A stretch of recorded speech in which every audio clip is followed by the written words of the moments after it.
有哪些适合孩子学习 AI 的资源和工具？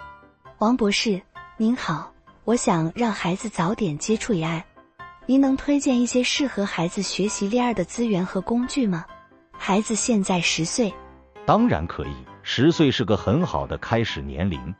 首先，我建议从简单的编程语言入手，比如 Scratch。Scratch 是麻省理工学院开发的图形化编程平台，非常适合孩子动手实践。它让孩子通过拖拽积木的方式编写代码，能够让他们理解编程的基本逻辑，特别是 AI 的思维方式。听起来不错，这对猜学习有什么帮助吗？有的， Scratch 能帮助孩子培养计算思维，这是 AI 学习的基础。等孩子掌握了基本的编程逻辑后，可以尝试更深入的工具，比如 code.org 上的 AI 课程，专门为青少年设计，里面有 AI 的基础概念和互动式的练习，通过游戏和互动的方式介绍该概念，非常有趣。那等他再大一点呢？有没有更进阶的资源？有的，再大一些，可以开始学 Python 编程语言，这是目前该领域最常用的编程语言，而且相对容易学习。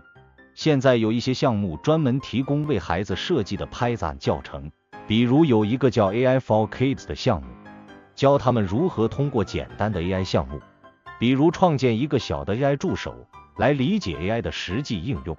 还有 Codecademy 和 Khan Academy 都有很好的 Python 入门课程，其他还有一些很好的资源，你可以在网上查一下。听起来很不错。您认为哪种学习方式最有效呢？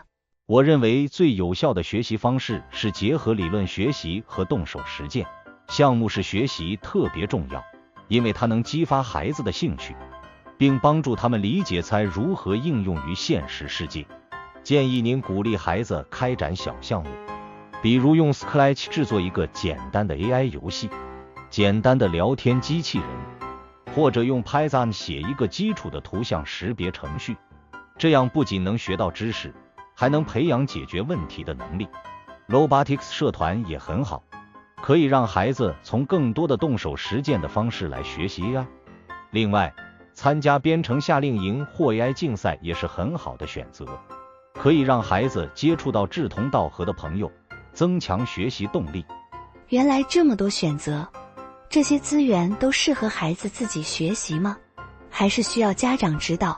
初期孩子可以独立操作像 Scratch、code.org 这样的平台，但到了 Python 这种进阶阶段，建议父母或老师可以陪伴学习。太好了，我会按照这些步骤来帮助孩子一步步提升他的 AI 能力。